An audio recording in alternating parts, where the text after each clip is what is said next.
dapat duit sebenarnya hidupnya jadi bisa spending lebih ya. Otomatis ya yang sekarang kemarin kalau kita lihat 2020 itu konsumen udah pada turun ya. Hari gini sebenarnya kan udah lumayan banyak diskon ya. Nah, otomatis kalau kita bicara kembali lagi ya, sektor konsumer ini cenderung untuk sektor defensif ya. Nah, cerita-cerita yang kemarin 2020 itu nggak menarik, mungkin sekarang jadi menarik ya, karena orang-orang dapat duit dari komoditinya udah mulai tinggi, mungkin ya pindahnya ke konsumer gitu ya. Apalagi ya kita nggak tahu ekspektasi kenaikan dari upah minimum UMR itu tahun depan berapa persen, tapi pasti ada kenaikan sih, karena kalau kita bicara dari inflasi terlalu tinggi, otomatis ya ini orang akan di-adjust sih UMR-nya. Itu salah satu katalisnya ya untuk tahun depan. Jadi tadi yang kecipratan sama commodity windfall nih, kita tahu commodity companies itu dari segi earning growth-nya itu kan udah ratusan persen ya. Dan ratusan persen itu biasa commodity windfall itu akan increase purchasing power mereka nih, sehingga kita lihat sekarang di mall dan di mall-mall tiket konser semua langsung dijual, langsung habis kan ya, itu juga pengaruh ke purchasing power nih. Terus tadi satunya kecipratan commodity windfall, kenaikan UMR.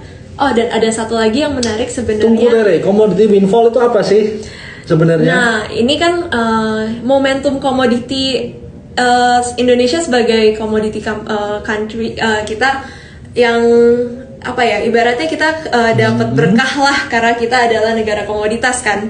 Nah, ini kan dari komoditi yang tadi aku bilang, yang commodity companies itu kan dari earning growth-nya besar sekali. Nah, itu kan akan translate ke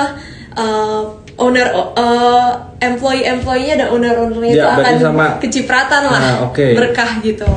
Jadi itu akan increase purchasing power. Nah, yang menariknya ini dari consumer ini juga dengan BLT pemerintah, soalnya ini adalah sektor yang bisa memberikan stabilitas ya di kondisi ekonomi apapun. Consumer itu adalah kebutuhan pokok kan ya. Mau di saat resesi apa enggak atau apapun, kita tetap butuh yang namanya kebutuhan sehari-hari lah, seperti makanan, untuk consumer staples gitu. Jadi sebenarnya ini menarik gitu. Iya. Nah, kalau bicara consumer itu biasanya orang-orang juga nggak lupa nih Tere ngomongnya soal HMSP, GGRM segala macam.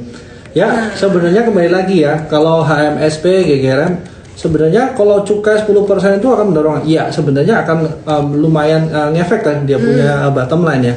Tapi kembali lagi ya, kalau kita bicara untuk weighting ya, kita kalau mau barang ini naik sebenarnya kita demand-nya harus besar ya. Kalau bicara demand harus besar, sebenarnya yang beli harus banyak ya. Kalau kita ngomong beli, sebenarnya beli siapa? Yang paling punya untuk buying power untuk beli banyak itu adalah fund. Nah, problemnya adalah dari fund sendiri sebenarnya berapa banyak sih dia bisa spend atau weighting ke rokok, sebenarnya nggak begitu banyak ya. Ada ESG segala macam, terus ada yang lagi ke rokok-rokok ini nggak begitu diminati. Kalaupun memang dia ada ini ada good sentiment nih buat mereka untuk naik ya, karena bisa cukai. Itu sebenarnya aku lebih melihat sebagai momentum doang ya. Nah, ini yang sebenarnya jeleknya rokok ya, cukai. Nah, walaupun kelihatannya menarik ya, sebenarnya aku lebih suka yang lebih kecil ya. Rokok-rokok yang bikin kayak Bismillah ya, tapi udah naik tinggi juga ya. Nah, itu sih. Satu fun fact di sektor rokok itu cukainya itu sebenarnya kompos 70% nih dari COGS harga pokoknya. Jadi ini itu adalah faktor yang lumayan menggerak sektor rokok. Nah, kalau kita lihat HMSP dan GGRM itu kan recently udah mulai trennya dari sekian lama downtrend, dia sudah mulai uptrend lagi kan ya.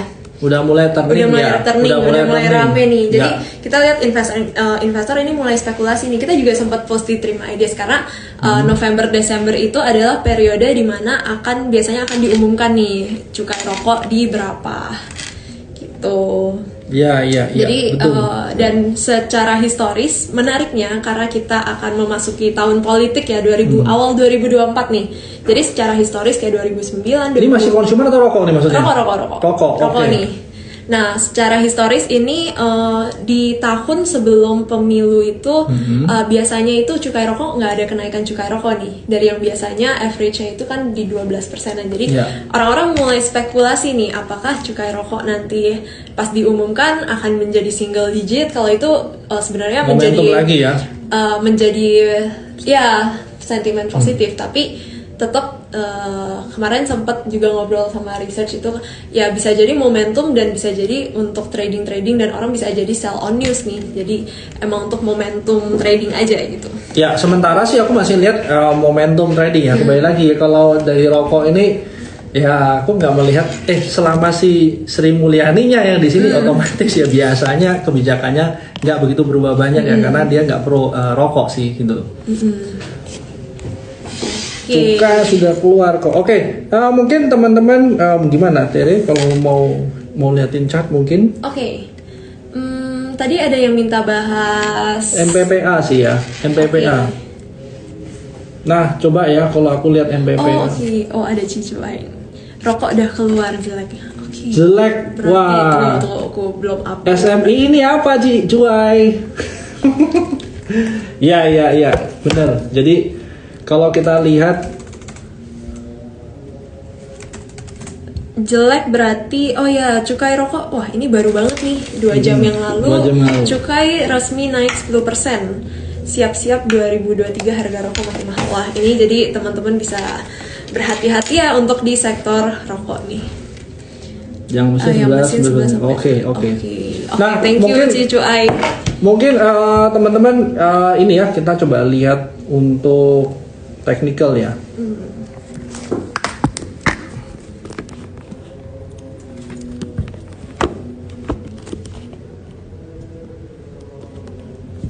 Oke, bisa di.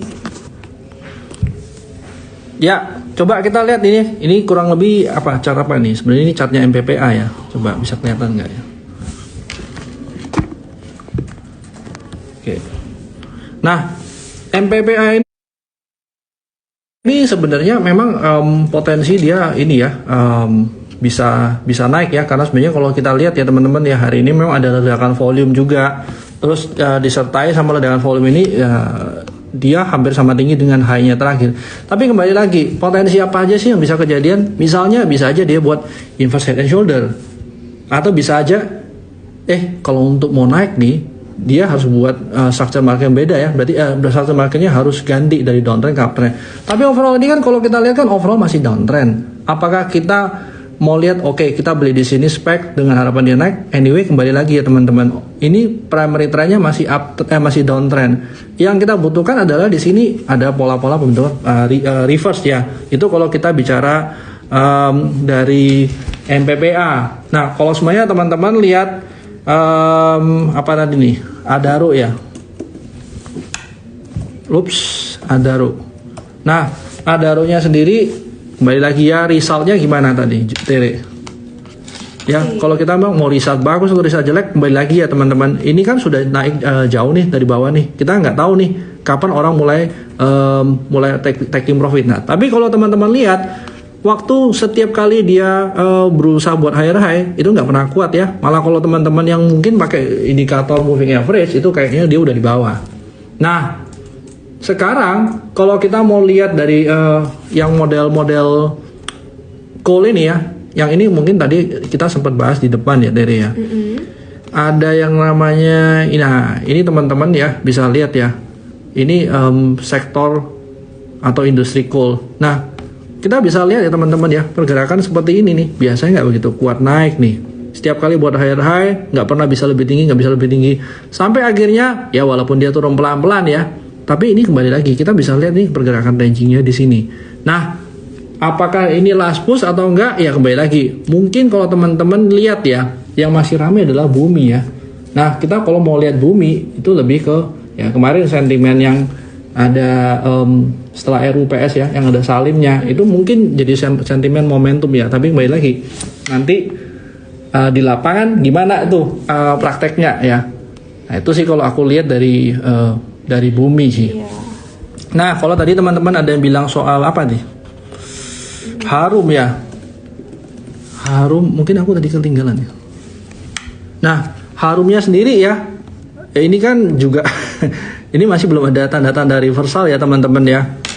Kalau mau masuk, aku pribadi mungkin akan lebih tunggu, nggak masuk sekarang ya. Nah, mungkin sambil tunggu peers-peers yang lain juga pada reverse ya. Jadi kalau sekarang, kalau udah punya barang, ya mungkin aku akan tunggu, atau sebenarnya aku akan average down ya. Tapi apakah dia pasti naik? Belum kelihatan ya untuk dia naik. Nah kok ngomong-ngomong komoditas nih, selain batu bara tadi juga sempat nih ada yang nanya tentang CPO. Nah CPO ini menarik deh, mungkin kita bisa kasih lihat chart CPO-nya ya, harga CPO-nya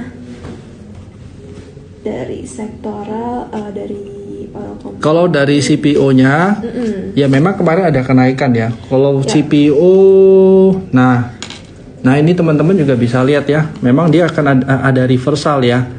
Tapi kembali lagi, CPO ini ya mungkin teman-teman juga tahu berapa kali CPO resultnya bagus, tapi pemerintah intervensi. Nah ini sebenarnya hal-hal yang nggak begitu buat nyaman buat orang-orang ini, apalagi fund kembali lagi udah kemarin nggak pada cuan ya, akhirnya pada tutup cut loss gara-gara intervensi dari pemerintah terlalu banyak sih. Betul, tapi sebenarnya kalau teman-teman ada lihat berita dan kita juga ada update itu, sebenarnya ada news di mana setelah larangan ekspor bulan Mei kemarin itu kan sekarang pemerintah sudah melonggarkan larangan ekspor ini nih sampai akhir tahun. Jadi berarti pemerintah saat ini intervensinya itu nggak akan terlalu masif lagi kayak sebelumnya. Nah di mana sekarang pemerintah sadar nih, oh ternyata wah sudah nggak boleh mengorbankan ekonomi lagi nih, karena kan tetap CPO itu kontribusi untuk negara itu tetap salah satu yang terbesar juga ya. Jadi sebenarnya itu menjadi katalis positifnya untuk saham-saham CPO sekarang.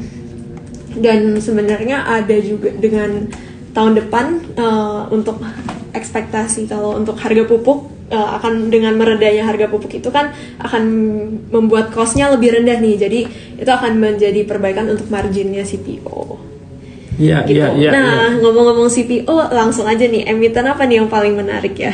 Oke, CPO kebanyakan drama ya, Radusa masih trading di emiten CPO. Oke, sebenarnya karena kita tahu ini terlalu banyak drama, mungkin jangan hold ya panjang-panjang ya. Kalau kemarin aku sempat untung dari TAPG, tapi rugi juga dari TAPG itu gara-gara holdnya kelamaan. Nah, sama juga. Oke, kita coba lihat ya.